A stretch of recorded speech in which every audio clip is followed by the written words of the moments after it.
وقفا والسلام علی سید البشر اما بعد۔ رافضی کی طرف سے یہ بہتان لگایا جاتا ہے کہ سیدنا عثمان غنی رضی اللہ عنہ نے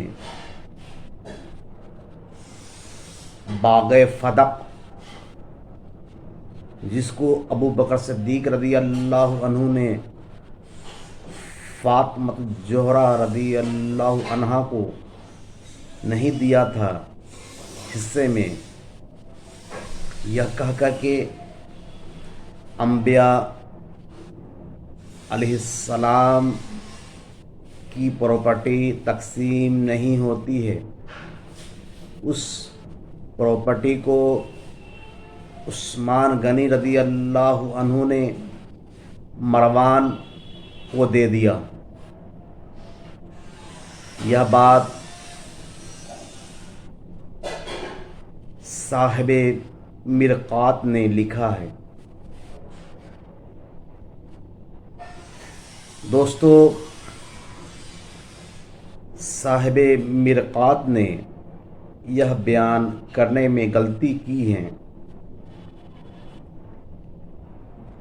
عبدالحق محدث دہلوی رضی اللہ عنہ اپنی کتاب اشعۃ اللمعات میں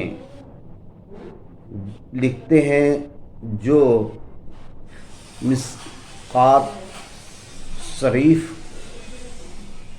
کا شرح ہے، کہ عثمان غنی رضی اللہ عنہ نے فدق مروان کو نہ دیا تھا، بلکہ جب مروان نے اپنی حکومت قائم کر لیا تو مروان نے باغ فدق پہ قبضہ کر لیا اور اسے اپنی پراپرٹی بنا لیا، اور اس میں سے کچھ اپنے رشتہ دار کو دے دیا۔ دوستو،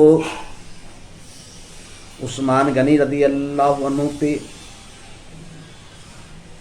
یہ بہتان بے بنیاد ہے۔ اگر عثمان غنی رضی اللہ عنہ نے پراپرٹی فدق مروان کو دے دیا تو حضرت علی رضی اللہ عنہ خاموش کیسے رہیں؟ جب ان کی حکومت بنی تو انہوں نے واپس مروان سے کیوں نہ لیا؟ یہ سب بات بے بنیاد ہے کہ عثمان غنی رضی اللہ عنہ نے باغ فدق مروان کو دیا۔ وآخر الدعوانا الحمدللہ رب العالمین۔